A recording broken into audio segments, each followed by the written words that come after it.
सर्व विद्यार्थ्यांचं SDA rising scholar ॲपमध्ये आपलं जे काही लाईव्ह सेशन आहे ते आपण आजपासून सुरू करत आहोत.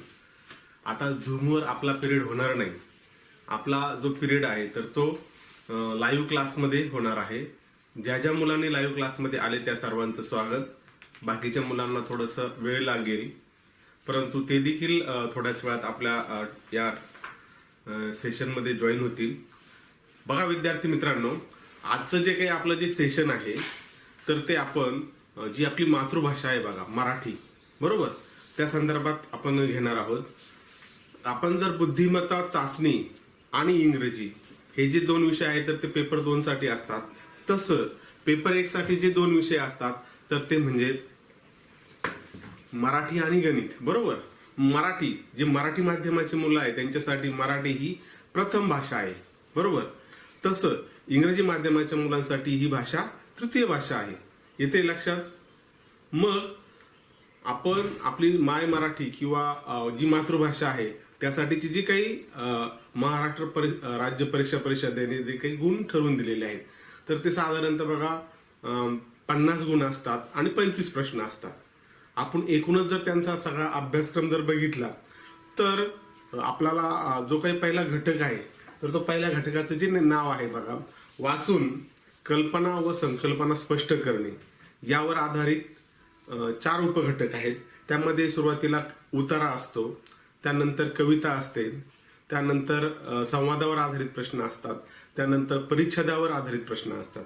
असे एकूण 4 घटक दिलेले असतात. पण आपल्याला या 4 घटकांपैकी कुठल्याही 2 घटकांवर प्रश्न विचारले जातात. साधारणतः प्रत्येक घटकामध्ये 3 प्रश्न विचारले जातात आणि त्यासाठी 6 गुण असतात, बरोबर.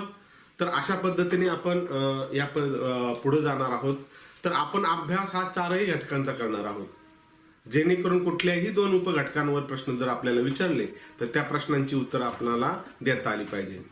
मित्रांनो, या निमित्ताने मी तुम्हाला आणखी एक गोष्ट सांगू इच्छितो की मागील 2 वर्षाचा जर आपण स्कॉलरशिपचा पेपर बघितला तर त्यामध्ये जो पेपर फर्स्ट आहे ज्याच्यामध्ये मराठी आणि गणित विषय होता, त्यावेळेस मराठी विषयाच्या बाबत काय घडलं ते मी तुम्हाला सांगतो. त्या ठिकाणी दिलेला उतारा किंवा कविता ही थोडीशी त्याची जी लेवल आहे तर ती हाय होती. त्यामुळं काय झालं बघा, जसं ख्रिस गेल पहिल्या चेंडूवर आउट होतो, त्याची क्षमता असते उंचचे उंच फटके मारायची, षटकार तो लावू शकतो. परंतु होतं काय की सुरुवातीच्या काळामध्ये जर आपण बोल्ड झालो तर पुढं एक मानसिक दडपण येतं आणि तो जो पेपर आहे तर तो सोडवताना असंच काहीच घडलं गेल्या 2 वर्षापूर्वीच्या पेपरमध्ये, बोर्डच्या पेपर्समध्ये. आणि म्हणून ज्या मुलांना गणितावर सुद्धा आत्मविश्वास होता की आपण गणित सुद्धा व्यवस्थित सोडवू शकतो, परंतु थोडासा भांबावलेपणा घडला. हे सगळं सांगण्याचं कारण एकच आहे की आपली ही मातृभाषा मराठी आहे, तिच्याविषयी आपण आज जाणून घेणार आहोत. कदाचित प्रत्येकाला वाटू शकतो काय मराठी सोपं आहे, आपली आपण बोलतो, रोज चालतो बोलतो. परंतु मित्रांनो, त्याविषयीचा जो काही शास्त्रशुद्ध अभ्यास आहे तर तो असणं गरजेचं आहे. त्यासाठीचे असणारे जे काही व्याकरणाचे नियम आहेत तर ते तुम्हाला समजणं गरजेचे आहे. आणि त्यासाठी आपण जे थोडंसं जे गांभीर्य जे कमी होतं आणि ते गांभीर्य कमी न होता ते जर आपल्याला व्यवस्थित असेल तर आपण या विषयात देखील तरबेज असू शकतो. किंवा जो सोपा वाटणारा विषय आहे तर तो कधी कधी अवघड होऊ शकतं. म्हणून आपण प्रत्येक प्रश्नाला गुण तर सारखेच असतात, मग आपण त्या विषयाकडे थोडंसं दुर्लक्ष का करायचं. बघा, आता आपलं सेशन सुरू झालं, बरोबर. आपले बहुतेक तास हे गणिताचे झाले, काही बुद्धिमत्तेचे झाले, इंग्रजीला सुरुवात झाली, परंतु मराठी या विषयाला कदाचित अजून सुरुवात झाली नाही. पण आता आपण हा जो मराठी विषय आहे तर त्याला आपण ही सुरुवात करतोय, बरोबर. मग या उपघटकावर आधारित जो पहिला जो काही घटक आहे तर तो आहे वाचून कल्पना व संकल्पना तयार करणे. विषय आहे मराठी.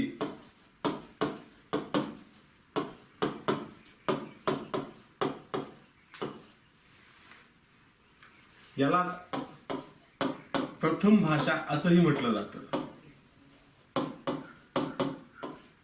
जर मराठी माध्यमाची मुलं असेल तर त्यांची प्रथम भाषा असते मराठी, बरोबर.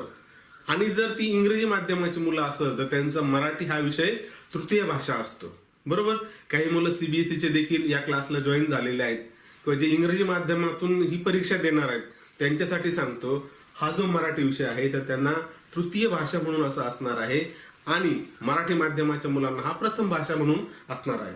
तर या प्रथम भाषेमध्ये जो काही पहिला घटक आहे, घटक देखील सर्वसाधारण सारखेच असतात. बरं, फक्त काही थोडेसे घटक वेगळे असतात की जे आपण नव्याने वेगळ्या ठिकाणी घेणार आहोत. बरोबर. मग आता मी सुरुवात करतो. वाचून कल्पना व संकल्पना स्पष्ट करणे. घटकाचं नाव आहे वाचून कल्पना व संकल्पना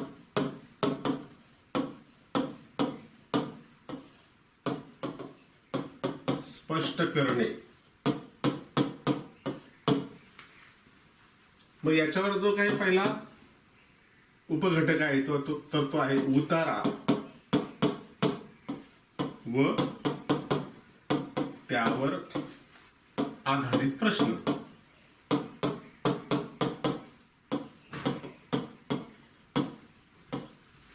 साधारणतः ज्यावेळेस आपण उतार्याचं वाचन करतो, आपण उतारा वाचल्यानंतर बघा, उतार्याचं जे हे वाचन आहे तर ते काळजीपूर्वक करायचं असतं, शांत चित्ताने करायचं असतं. त्यातील प्रसंग, घटना, व्यक्ती ह्या आपण व्यवस्थित वाचून घेतल्या पाहिजेत किंवा त्यासाठी आपण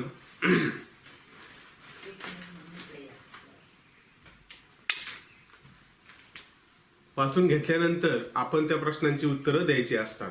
बघा, कधी कधी आपण घाईघाईने त्या प्रश्नांचं उत्तर देण्याचा प्रयत्न करतो आणि त्या ठिकाणी त्याचं उत्तर सापडत नाही. उताराच्या बाबत आणखी एक गोष्ट मी तुम्हाला सांगू इच्छितो की साधारणतः जे 3 प्रश्न दिलेले असतात, कदाचित आपल्याला असं वाटतं की पहिल्या ओळीमध्ये पहिल्या प्रश्नाचं उत्तर आहे, दुसऱ्या किंवा तिसऱ्या परिच्छेदामध्ये दुसऱ्या प्रश्नाचं उत्तर आहे, पण असं असेलच याची खात्री नाही. म्हणून प्रश्न व्यवस्थित शांतचित्ताने वाचायचा. त्याचा प्रश्न कुठल्या ओळीत आहे याचं थोडंसं निरीक्षण करायचं, वाचायचं. त्यासाठी तुम्हाला बघा, बरेचसे मराठीत असणारे जे काही समानार्थी शब्द असतील, विरुद्धार्थी शब्द असतील, ह्या गोष्टींचा त्यासाठी तुम्हाला उपयोग होत असतो. बरोबर. मग आता प्रत्यक्ष आपण उतारा कसा असतो त्याचं वाचन बघा. आता बऱ्याचशा मुलांना आपण स्टडी मटेरियल्स त्यांच्या पर्यंत पोहोचवलेले आहेत. तर त्या प्रत्येकापर्यंत जर स्टडी मटेरियल गेलेलं असेल, बऱ्याच मुलांपर्यंत गेलेलं आहे, एखाद दुसरा मुलगा राहू शकतो, परंतु त्यांनी आता जे काही आपले जे बुक्स आहेत तर ते पुढे घेतले तरी चालेल. मी तुम्हाला त्यासाठी थोडासा वेळ देतो. म्हणजे त्यावर आधारित जे काही आपण उत्तरे दिलेली आहेत तर त्यातल्या प्रश्नांची उत्तरं आपण बघूया.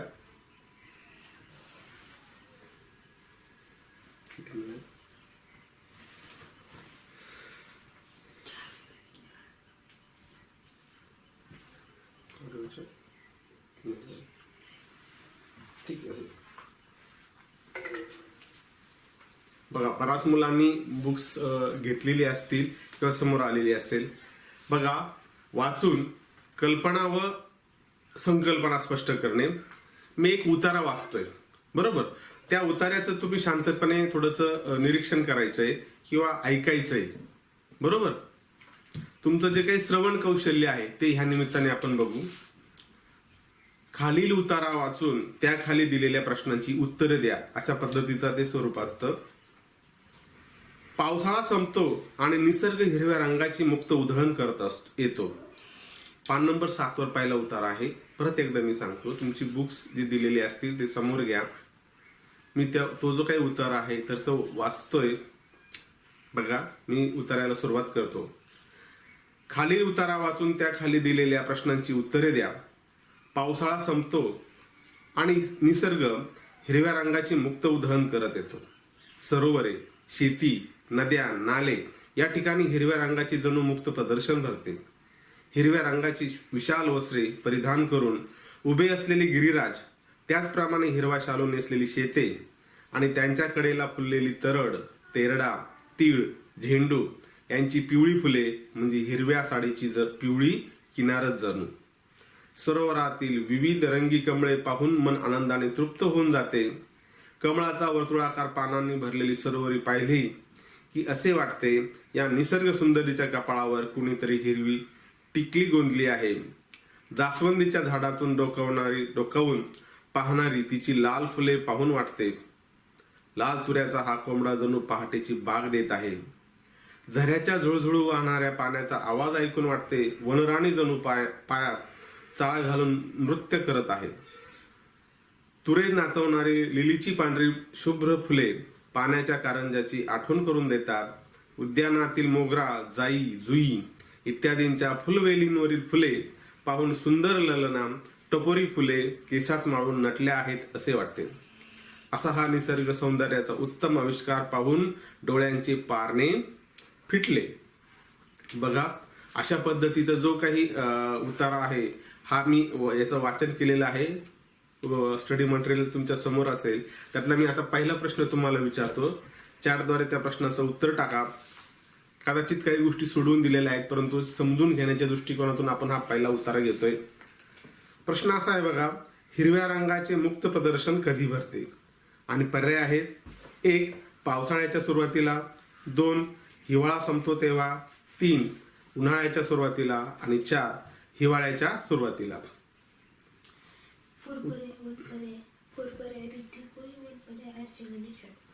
अर्चनाने वन ऑप्शन दिलं. त्याचं कारण असं आहे की तिच्यापर्यंत अजून स्टडी मटेरियल पोहोचलेलं नाही, कारण तिने मुख्य याच्यामध्ये बाकीच्या मुलांनी 4th ऑप्शन दिलं. याचाच अर्थ असा की तुम्ही ती बुक्स समोर घेतलेली आहेत किंवा तुम्हाला त्याचं स्पष्टीकरण मिळालेलं आहे. पण मित्रांनो, आपण समजतो तेवढा जो 4th पर्याय तुम्ही दिला हिवाळ्याच्या सुरुवातीला, याचं जे स्पष्टीकरण आहे हे नेमकेपणानं तुम्हाला होणं गरजेचं आहे. ते असं आहे बघा, जर आपण उतार्याची पहिली ओळ जर वाचली, पावसाळा संपतो आणि निसर्ग हिरव्या रंगाची मुक्त उधळण करत येतो, पहिल्याच ओळीमध्ये या प्रश्नाचं उत्तर आहे. पावसाळा संपतो म्हणजे काय बघा, म्हणजेच काय, तुम्हाला हा जो ऋतूंचा क्रम आहे हा माहिती असणं गरजेचं आहे. तो असा असतो: उन्हाळा, पावसाळा आणि हिवाळा. बरोबर, पावसाळ्यानंतर जो येणारा काळ आहे तर तो हिवाळा असतो. म्हणजे पूर्वज्ञानावर आधारित असा हा प्रश्न असतो. म्हणजे आपल्याला उतारा जरी समोर दिसत असला तरी देखील या प्रश्नाचं जर आपल्याला उत्तर शोधायचं असेल तर तुम्हाला तुमचं जे पूर्वज्ञान किंवा सामान्य ज्ञान या ठिकाणी चेक केलं जातं. हरकत नाही, तुम्हाला सर्व मुलांनी ज्यांनी प्रश्नाचं उत्तर बरोबर दिलं त्यांचं अभिनंदन. आता आपण पुढच्या प्रश्नाकडे जाऊ. हिरव्या रंगाची विशाल वस्त्रे कोण नेसतात? पर्याय आहेत: 1. ललना, 2. वनराणी, 3. सरोवरे आणि 4. पर्वत. टाका उत्तर. 4 पर्याय दिला. बघा, म्हणजेच काय, तुम्ही जर बघा उतार्याची दुसरी ओळ जर बघितली बघा, हिरव्या रंगाची विशाल वस्त्रे परिधान करून उभे असलेले गिरिराज. गिरी या शब्दाचा अर्थ काय आहे तर पर्वत आहे. बरोबर ना? गिरी म्हणजे पर्वत. म्हणजे अशी समानार्थी शब्दांचा तुम्हाला अर्थ माहिती असणं गरजेचं आहे. आणि मराठी या विषयासाठी बघा, जास्तीत जास्त जर तुमचं वाचन किंवा वेगवेगळी जर पुस्तकं तुम्ही वाचत असाल तर तुम्हाला समानार्थी शब्द देखील माहिती होत असतात. आता मी पुढच्या प्रश्नाकडे जातो. निसर्ग सुंदरीच्या कपाळावरील हिरवी टिकली कोणती? 1. कमळे, 2. सरोवरे, 3. शेते आणि 4. नद्या. प्रश्नाचं उत्तर द्या. व्हेरी गुड, शार्प मुलं आहेत. सेकंड ऑप्शन देत आहेत, हरकत नाही. बघा, निसर्ग सुंदरीच्या कपाळावरची हिरवी टिकली म्हणजे सरोवरे. आता ही या उतार्यात कुठं आलेली आहे त्या ओळी मी तुम्हाला वाचून दाखवतो. बघा, कमळाचा वर्तुळा बघा, वरून किती ओळ आहे? 1, 2, 3 आणि चौथ्या ओळीमध्ये बघा, कमळाचा वर्तुळाकार पानांनी भरलेली सरोवरे पाहिली की असे वाटते या निसर्ग सुंदरीच्या कपाळावर कोणीतरी हिरवी टिकली गोंदली आहे. येते लक्षात? मग याबाबत आपण कोणकोणत्या गोष्टी लक्षात ठेवणं गरजेचं आहे तर उतारा शांतचित्ताने वाचला पाहिजे. त्यानंतर प्रश्न बघा, उताराच्या बाबत एक गोष्ट लक्षात घेतली पाहिजे. एकदा सुरुवातीला उतारा वाचायचा, दुसऱ्या वेळेस प्रश्न वाचायचे, मग प्रश्नाच्या विषयाच्या अनुषंगाने आपण तो उतारा शांतपणे वाचायचा, जेणेकरून तुमची जी उत्तरं आहेत तर ती त्या ठिकाणी निश्चित होत असतात. येते लक्षात? आणि थोडंसं स्फुट वाचन करायचंय, एकदा किंवा दोनदा उतारा वाचणं गरजेचं आहे. तर थोडक्यात उतार्याची जी काही काठिण्य पातळी आहे, त्या उतार्याची जी काही भाषा शैली आहे, ही पाठ्यक्रमास अनुक्रम असते. म्हणजे काय की साधारणतः आपला जो काही पाठ्यक्रम आहे किंवा आपल्याला असणारी जी काही पुस्तक आहे त्यासारखीच असते. त्यामुळं तो व्यवस्थित वाचून घेणं गरजेचं आहे, तो समजून घेण्याचं गरजेचं आहे. उतार्यातील प्रश्न हे मजकुराच्या क्रमाने असतीलच असं नाही, ही गोष्ट समजून घेणं जास्त गरजेचं आहे. उतार्यावर किमान किती प्रश्न विचारलेले असतात, तर 3. सुरुवातीच्या बघा जी स्कॉलरशिपची परीक्षा होती त्यावेळेस 5 प्रश्न या उतार्यावर विचारलेले असायचे. परंतु आता नंतर शासनाने जो काही वेटेज आपल्याला दिलेला आहे त्यानुसार आता 3 प्रश्न असतात. येते लक्षात. आणि या 3 प्रश्नांची उत्तरं आपण देणं गरजेचं असतं. वाटतं सोपं, पण तेवढं सोपं नाहीये मित्रांनो. ज्यावेळेस तुम्ही जास्तीत जास्त उतार्यांचा सराव करणार त्यावेळेस हा भाग तुमचा सोपा होणार. बरोबर. आता मी पुढचा उतारा घेतोय. पान नंबर 8 वर आहे. खालील उतारा वाचून त्या खाली दिलेल्या प्रश्नांची उत्तरे द्या. अकबराचा नवरत्न दरबार म्हणजे फार मोठे भूषणच. त्यात बिरबल शिरोमणीच होता. अत्यंत चतुर, हजरजबाबी आणि मिश्किल. बादशहाच्या दरबारात एक चित्रकार आला. त्याने काढलेले अत्यंत सुंदर चित्र पाहून बादशाह खुश झाला. मोठी रक्कम बक्षीस मिळणार म्हणून चित्रकारही खुश झाला. पण काही मत्सरी दरबारी जळफळले. त्यातलाच एक मोठ्या साळसूदपणे म्हणाला, खाविंद, चित्र सुंदर आहे, पण इतकं मोठं बक्षीस देण्यापूर्वी सर्वसामान्य लोकांचं मतही आपण अजमावून पाहावं. ते कसं शक्य आहे? बादशाह म्हणाला. सहज शक्य आहे जहापना. हे चित्र मला बाहेरच्या चौकात लावा. कुणीही ते चित्र पाहू शकेल. त्यात ज्याला जी चूक आढळेल तो तिथे फुली मारेल. दरबाराने सल्ला दिला. झाले. चित्र चौकात टांगले गेले आणि चित्रकाराचा जीव टांगणीला लागला. जो तो जाता येता ते चित्र पाहून त्यावर फुल्या मारू लागला. संपूर्ण चित्र फुल्यांनी भरले. चित्रकाराला वाईट वाटले. रक्कम तर मिळाली नाही, पण सुंदर चित्र वाया गेले. तो बिरबलाकडे आला. बिरबलाने तसेच सुंदर चित्र काढायला लावले आणि बादशहाच्या संमतीने पुन्हा चौकात टांगले. फक्त चित्राखाली एक वाक्य लिहिले, जो असेच हुबेहूब चित्र काढू शकतो त्यानेच फक्त फुली मारावी. चित्रावर एकही फुली पडली नाही. चित्रकाराला मोठी रक्कमही बक्षीस मिळाली. बघा, उतारा वाचून आपल्याला काय गोष्टी समजल्या ह्याही महत्वाच्या आहेत. की आपण एखाद्या गोष्टीसाठी नावं ठेवतो किंवा त्याच्यावर सहजपणे भाष्य करतो, परंतु ती गोष्ट तयार होत असताना त्याची असलेली जी काही प्रतिभा आहे तर ती आपण समजून घेतली पाहिजे. बरोबर. हरकत नाही. आता आपण पहिला प्रश्न वाचतोय. अकबराच्या दरबारात किती नवरत्न होती? बघा, पर्याय क्रमांक 3. Very good. बऱ्याच मुलांनी उत्तर दिली. हरकत नाही, थोडस रिव्हिजन होईल तुमचं ह्या निमित्ताने. पहिली जी ओळ आहे बघा, अकबराचा नवरत्न दरबार फार मोठे भूषण. किंवा जर आपण प्रश्न व्यवस्थित वाचला त्यातून एक गोष्ट लक्षात येते, अकबराच्या दरबारात किती नवरत्न, याच शब्दामध्ये त्याचा अर्थ आहे नवरत्न. तर नवरत्न. बरोबर. पुढचा प्रश्न मी तुम्हाला सांगतो. सर्व मुलांनी उत्तर बरोबर दिली. अकबराच्या नवरत्न दरबारातील प्रमुख नवरत्न कोणते? बघा, आता जर आपण उत्तराची, yes, very good, second option. कोणी उत्तर दिलं? क्षितिजा, भैरवी, तन्मय, अर्चना, सर्वांनी उत्तर बरोबर दिली. श्रावणीने देखील उत्तर बरोबर दिलेलं आहे. सर्वांचं स्वागत. बघा, आता या प्रश्नाचं उत्तर काय? त्यात बिरबल शिरोमणीच होता. बघा, शिरोमणी या शब्दाचा अर्थ पण माहिती असणं गरजेचं आहे. शिरोमणी म्हणजे काय? शिरात असणारा, किंवा शिर म्हणजे डोकं, म्हणजे महत्वाचा माणूस. डोकं हे महत्वाचं आहे की नाही? त्याशिवाय माणूस जगू शकतो का? डोक्यामध्ये असणारा मेंदू माणसाच्या शरीराचं सगळं चलनवलन करत असतो. बरोबर. म्हणून काय? शिरोमणी म्हणजे असं महत्वाचा. बरोबर. अकबराच्या नवरत्न दरबारातील प्रमुख नवरत्न म्हणजे बिरबल. आता बघा, प्रश्न क्रमांक 3 मी वाचतोय. चित्रकाराच्या दृष्टीने कलेची खरी पालक कोणाला होती? दरबारी लोकांना, बिरबलाला, अकबराला की लोकांना? Options. Yes, very good. Second option तुम्ही दिलंय बघा, बिरबलाला. बरोबर ना? बिरबलाला ती खरी जाणीव होती, ही गोष्ट त्या चित्रकाराला माहिती होती आणि म्हणूनच त्या चित्रावर ज्यावेळेस जास्त फुल्या मारल्या गेला तर या सगळ्या प्रसंगातून आपल्याला एकच व्यक्ती न्याय मिळवून देऊ शकतो आणि ती म्हणजे बिरबल, की जी हुशार आहे. बरोबर ना? आपण अकबर आणि बिरबलाच्या बऱ्याचशा गोष्टी बघितलेल्या आहेत किंवा ऐकलेल्या आहेत, वाचलेल्या आहेत. बरोबर? वेगवेगळे किस्से आहेत बघा त्यांच्या बाबत. ठीक आहे, ह्या निमित्ताने आपण हा जो उतारा आहे तो या ठिकाणी संपवलेला आहे. स्पष्टीकरणाचा भाग तुमच्या स्टडी मटेरियलमध्ये दिलेला होता.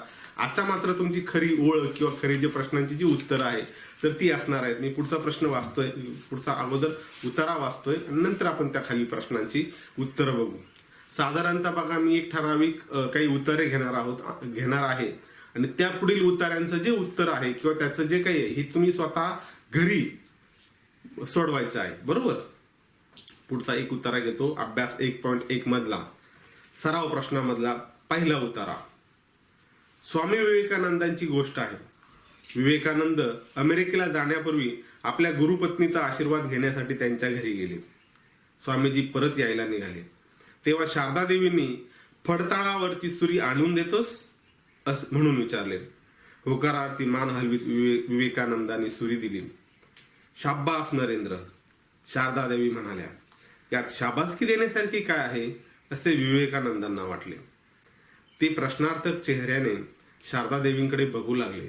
त्या म्हणाल्या, मी तुझी परीक्षा पाहिली. माझ्या हाती सुरी देताना तू सुरीचे टोक आपल्याला स्वतःच्या हाती धरलेस आणि सुरीची लाकडी मूठ माझ्याकडे केलीस. धर्माची शिकवण सांगणाऱ्या व्यक्तीचं आचरण असंच हवं असतं. आपण दुःख सोसून दुसऱ्यांना सुख देणं, दुसऱ्याला सदैव जपणं. विवेकानंदांचे डोळे भरून आले. त्यांनी माताजींना साष्टांग नमस्कार केला. नरेंद्रा, माझे तुला आशीर्वाद आहेत. जो पावलागणिक धर्म आचरतो त्यालाच धर्माची शिकवण देण्याचा अधिकार आहे. शारदा देवींनी विवेकानंदाच्या मस्तकावर हात ठेवला. बघा, विवेकानंदांच्या बऱ्याचशा गोष्टी आहेत किंवा बऱ्याचशा म्हणजे त्यांचं जे कार्य आहे ते हिंदू धर्माला जागतिक पातळीवर नेण्याचं काम विवेकानंदांनी केलेलं आहे. अनेक गोष्टी तुम्हाला माहिती असतील. आत्मविश्वास बघा, विवेकानंद म्हटले होते की त्यांना, तुम्हाला शिकागोचं भाषण माहिती असेल, त्यांनी केलेलं माझ्या बंधू आणि भगिनींनो हे जे उच्चार असतील तर त्या उच्चाराने अवघं जग त्यांनी त्या दोनच शब्दामध्ये जिंकून घेतलं होतं. आणि खऱ्या अर्थाने बघा, आता आपण वक्तृत्व स्पर्धेमध्ये ज्यावेळेस सुरुवात करतो तर ती जी सुरुवात आहे ती कदाचित विवेकानंदांनी करून दिलेली आहे. बघा, माझ्या बंधू आणि भगिनींनो, अनेक गोष्टी त्यांच्या बाबत आहेत. एकदा त्यांना असाच एक प्रश्न विचारला होता की विवेकानंदजी, तुम्ही इतकं सगळं थोर तत्वज्ञान सांगता, पण मग जर तुम्ही एवढं सगळं सांगताय, तुमची हिंदू संस्कृती एवढी सगळी प्रगत आहे, तर तुम्ही जगाचं भवितव्य बदलवू शकता का? किंवा जगाचं जे भविष्य आहे तर ते उज्ज्वल करू शकता का? तर विवेकानंद म्हणाले होते, होय, मला फक्त असे तुम्ही 100 तरुण द्या की जे 100% आत्मविश्वासाने भरलेले असेल. बघा मित्रांनो, आत्मविश्वास ही गोष्ट अशी आहे, म्हणजे आत्मविश्वास म्हणजे स्वतःवर असणारा विश्वास. बरोबर? आत्म म्हणजे स्वतः आणि विश्वास म्हणजे विश्वास.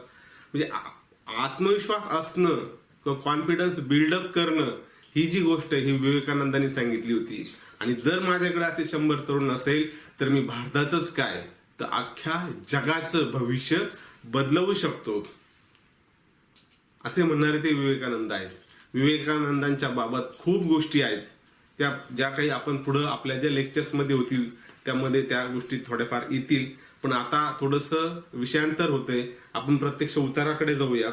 ह्या उतार्यामध्ये बघा, आपण उतारा आता वाचलेला आहे. आता मी त्यावरचे प्रश्न विचारतो. विवेकानंद शारदा देवीकडे कशासाठी गेले?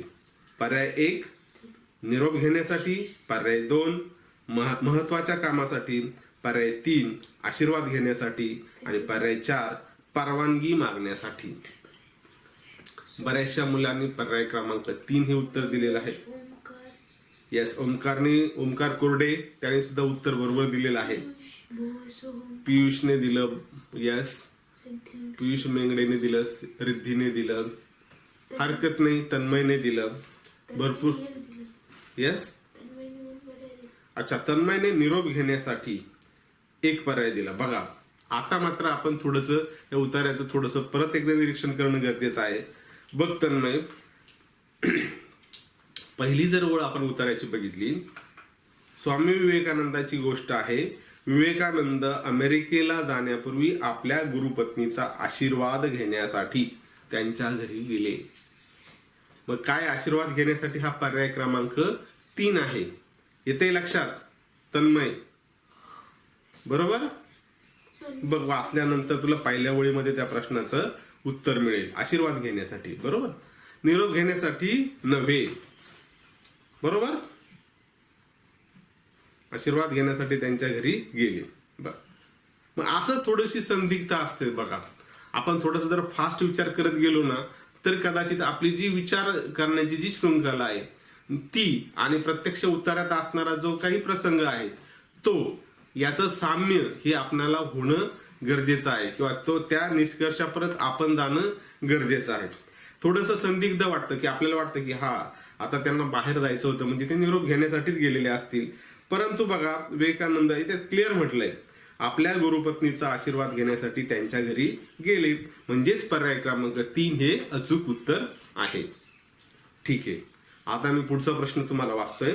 शारदा देवींनी स्वामी विवेकानंदांकडे काय मागितले? पर्याय 1 लाकडी मूठ, पर्याय 2 सुरी, पर्याय 3 चाकू आणि पर्याय 4 शाबासकी.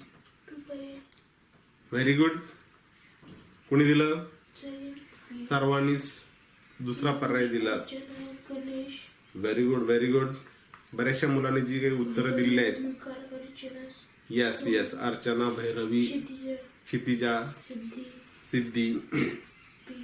बर, आता बघा, जो आपण पर्याय, मी याचं उत्तर कुठं सापडतं हे मी तुम्हाला सांगतोय. ओळ क्रमांक 2, फडताळावरची सुरी आणून देतोस असं म्हटले बघा शारदा देवींनी. बरोबर, म्हणजेच काय, पर्याय क्रमांक 2 हे याचं अचूक उत्तर आहे. सर्वांनी दिलं, अभिनंदन. आता बघा, मी तुम्हाला म्हटलं होतं की वेगवेगळ्या प्रकारचे समानार्थी शब्द असतील किंवा विरुद्धार्थी शब्द असतील, या गोष्टींचा उपयोग आपल्याला उतार्यावरचे प्रश्न सोडवताना होत असतो. प्रश्न असा आहे, डोके या अर्थाचा कोणता शब्द उतार्यात आला आहे? 1 शीर, 2 मस्तक, 3 शीर्ष आणि 4 माथा. बघा, आता शीर, मस्तक, शीर्ष आणि माथा हे सर्व साधारणतः समानार्थी शब्द आहेत, पण शेवटची ओळ बघा, शारदा देवींनी विवेकानंदाच्या मस्तकावर हात ठेवला. बरोबर, पर्याय क्रमांक 2 हे याचं अचूक उत्तर आहे. हरकत नाही, हमखास प्रश्नांचे मार्क्स मिळवून देणारा हा प्रकार आहे उतार्यावर आधारित प्रश्न. त्याची उत्तरं तुम्ही बरीचशी बरोबर दिलेली आहेत, पण कधी कधी काय होतं, उतारा थोडासा क्लिष्ट स्वरूपाचा विचारलेला असतो आणि त्यावेळेस आपलं खरं कौशल्य लागतं. बरोबर, तसा हा आपण किती उतारे सोडवत गेलो तर कदाचित एखादा उतारा किंवा एखादी ओळ अशी असेल की जी आपल्याला जर अनभिज्ञ असेल तर काय होतं, त्यावेळेस आपल्याला त्या प्रश्नांचं उत्तर देता येत नाही. मुलांनो, इयत्ता 8वी ही जी काही असणारी जी काही शिष्यवृत्ती परीक्षा आहे, याच्यामध्ये असणारा हा जो काही कॉम्प्रिहेन्शन पार्ट आहे, त्याच्यामध्ये उतारा असतो. बरोबर, जर आपण एमपीएससीची जी परीक्षा म्हटलं किंवा युपीएससीची परीक्षा आणि त्यांचे जे सीसॅटचे पेपर, सीसॅट माहितीये, सिव्हिल सर्व्हिस ऍटिट्यूड टेस्ट. बरोबर, या सीसॅटच्या टेस्ट मध्ये तर सीसॅटच्या पेपरमध्ये सांगतोय, सीसॅटच्या पेपरमध्ये सिव्हिल सर्व्हिस ऍटिट्यूड टेस्ट मध्ये कॉम्प्रिहेन्शन हा नावाचा जो टॉपिक आहे की ज्याच्यामध्ये या अशा प्रकारच्या उत्तरावर आधारित जास्त प्रश्न विचारलेले असतात. काय विचारलं भैरवीने? हा, पावला गणित म्हणजे काय, वेळोवेळी किंवा आपण जेव्हा पावलं टाकतो ना अनेक ठिकाणी, असं आपण त्याला म्हणू शकतो. कुठे आला शब्द हा पावला गणित? सहज विचारला. पावला गणित म्हणजे अनेक ठिकाणी वेळोवेळी, बरोबर. पाऊल आपण वेळोवेळी टाकतो ना, एक पाऊल टाकल्यानंतर दुसरं पाऊल टाकतो. आणखी काय विचारायचं नाही ना? हरकत नाही. तर पुढचा मी एक उतारा वाचतो, त्या प्रश्नांची उत्तरं तुम्ही देणं अपेक्षित आहे. चौथा पर्याय, चौथा उतारा मी तुम्हाला वाचतोय. त्यानंतर साधारणतः आपल्या जे बुक्समध्ये आपण साधारणतः एक 9 उतारे दिलेले आहेत, बरोबर. मग पुढची जी काही उत्तर आहे ही तुम्ही सोडवणं गरजेचं आहे. जितकी होती तितकी आपण आता या ठिकाणी घेतोय. आणि बाकीची तुम्ही स्वतः घरी प्रॅक्टिस जी काही तुमची जी हे आहे तर ती पूर्ण करायची, बरोबर. हा, पुढचा उतारा आहे. खालील उतारा वाचून त्या खाली दिलेल्या प्रश्नांची उत्तरे द्या. उतारा क्रमांक 4. वेगवेगळ्या रंगांची वागणूक वेगवेगळी असते. प्रत्येक रंगाचा स्वभाव निराळा असतो. रंगांच्या या स्वभाव वैशिष्ट्यांचा चित्रामध्ये निरनिराळ्या तऱ्हेने प्रत्यय येतो. पिवळा रंग सहज, सुंदर, स्वगतशील असूनही तो कुठल्याही रंगात सहज मिसळतो आणि त्या रंगाचं व्यक्तिमत्व आमूलाग्र बदलून टाकतो. निळा हा थंड प्रकृतीचा पण भयंकर हटवादी. याचं सगळ्यांशी जमेल असं नाही, मात्र ज्याच्याशी जमेल त्याला तो आपलंसं करून स्वतःचं अस्तित्व कायम टिकवतो. तांबडा रंग मर्दानी बाण्याचा. तो जेथे असेल तेथे त्याचंच राज्य चालतं.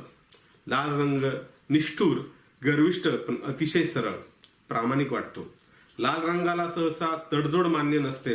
हिरवा, तपकिरी, उदी, काळा यांचे स्वभाव थोडेसे विचित्र. तपकिरी काळा हे अतिशय संशयी, तर हिरवा हेकेखोर, मत्सरी, गुलाबी, नारिंगी, करडा हे सौम्य रंग ज्याच्याबरोबर असतील तसंच वागणारे. जांभळा रंग उग्र, थोडासा एकलकोंडा, आपमतलबी, बेपरवा, किरमिजी, अंजिरी हे त्याच कुळातले, पण त्यांचं व्यक्तिमत्व त्या मानानं साधं. चाणाक्ष, शेवाळी हे रंग असेच माग असणारे अबोल. घुमे पांढरा हा सौम्य, प्रसन्न व्यक्तिमत्वाचा, अतिशय प्रामाणिक पण आपली जरब ठेवून असलेला.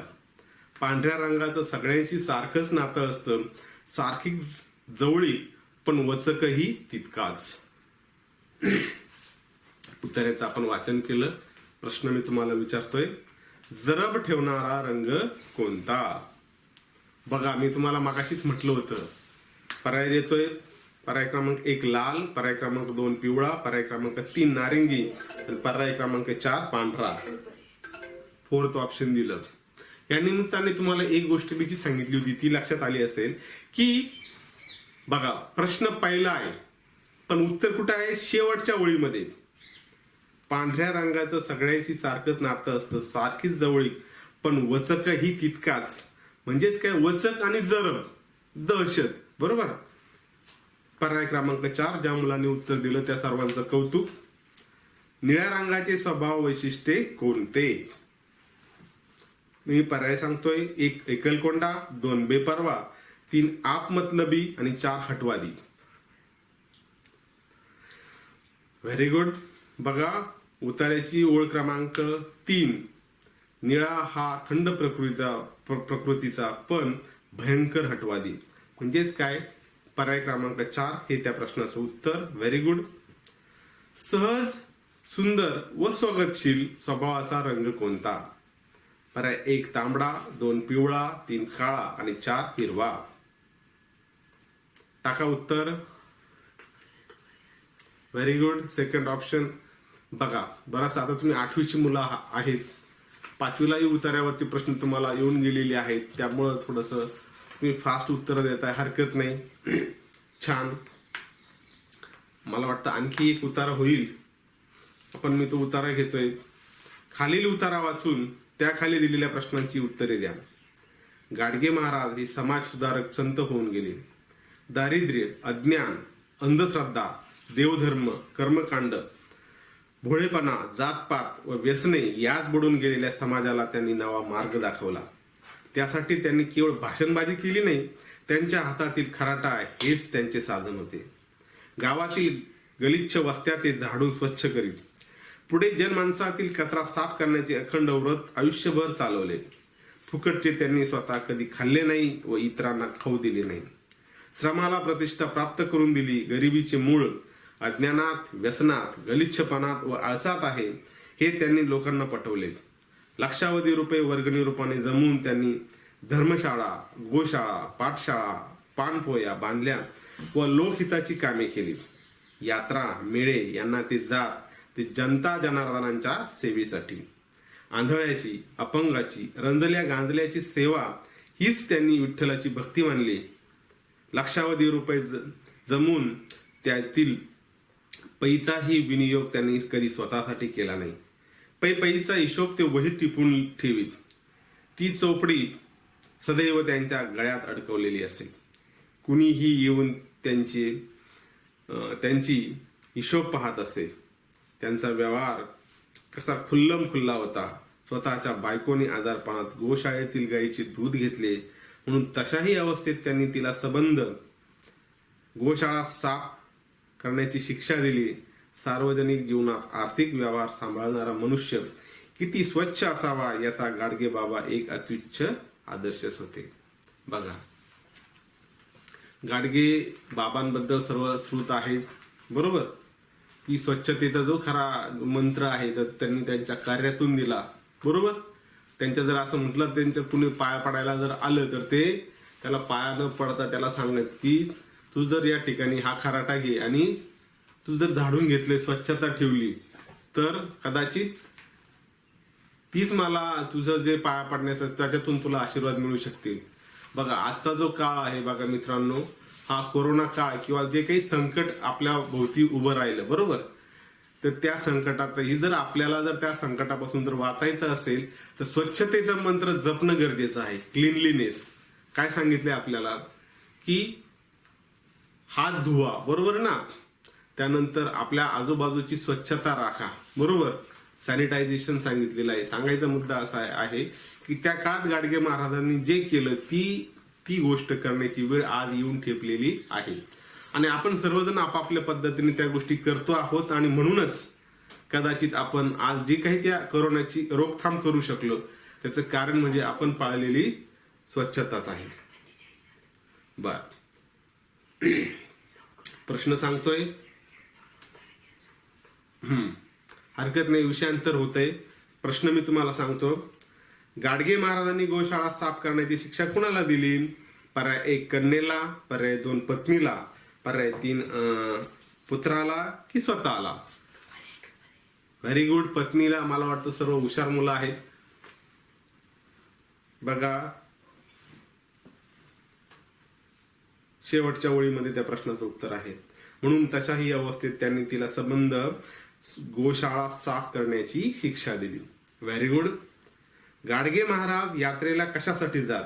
1 देवदर्शनासाठी, 2 दानधर्म करण्यासाठी, 3 यात्रेकरूंच्या व अपंगाच्या सेवेसाठी आणि 4 भाषणे करून लोकांना सुधारण्यासाठी. पर्याय क्रमांक 3 तुम्ही उत्तर दिलं. व्हेरी गुड, छान, अभिनंदन तुमचं. मला वाटतं आता काही इतर सगळ्या गोष्टी सांगण्याची गरज नाही. गरिबीचे मूळ कशात आहे असे बाबा म्हणत? पर्याय 1 आर्थिक विषमतेत, पर्याय 2 जन्मजात दारिद्र्यात, पर्याय 3 अज्ञान, व्यसन, गलिच्छपणा व आळसात आणि पर्याय 4 श्रीमंतांच्या शोषणात. Very good. इतरही मुलांनी पर्याय क्रमांक 3 ही उत्तरं दिलेली आहेत. रिद्धी, तुझ्या लक्षात येत आहे का मराठी विषय इंग्रजी माध्यमाची मुलगी असल्यामुळं अज्ञान, त्याच्यासाठी काही गोष्टी मी एक्सप्लेन करतो, समजतंय, काहीच हरकत नाही. अज्ञान, व्यसन, गलिच्छपणा व आळसात. बघा, उतार्यामध्ये वरून जी 4थी ओळ आहे, गरिबीची मूळ अज्ञानात, व्यसनात, गलिच्छपणात व आळसात आहे, अशा पद्धतीच्या ओळी त्या ठिकाणी आलेल्या आहेत.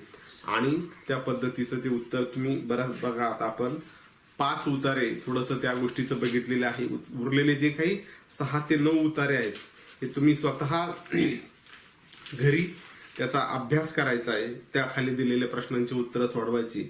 जर तुम्हाला एखाद्या प्रश्नाचं उत्तर आलं नाही तर त्याचं तुम्ही उद्या मला विचारू शकता किंवा जो आपला नेक्स्ट पिरियड होईल त्या पिरियडला तो आपण त्या बाबत शंका निरसन करूया. आणि एवढं बोलून आजचा हा जे काही मराठीचं जे सेशन आहे, मायमाऊली आपण ज्याला म्हटलं जातं, बरोबर, आपल्या आईची भाषा मराठी, बरोबर, त्याला आपण सुरुवात केली. एकूण 25 प्रश्न असतात, 50 गुण असतात. त्यातील जो पहिला उपघटक आहे तर तो आपण या ठिकाणी पूर्ण केलेला आहे. धन्यवाद.